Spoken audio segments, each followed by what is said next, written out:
Okay, I'm going to show you how we cut our bread. Now, it's called the hinge cut. Now, back when I first started, this is how we used to cut the bread. It was always like start right here at the corner, and you had to go at a angle, and you would come up and then go back all the way to the very end, and then back at an angle down, and then you would turn it over and then open it.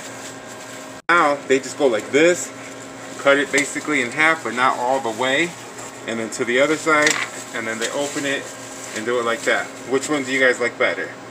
So which one do you guys like better, the first one or the second one? And then name your favorite kind of sub.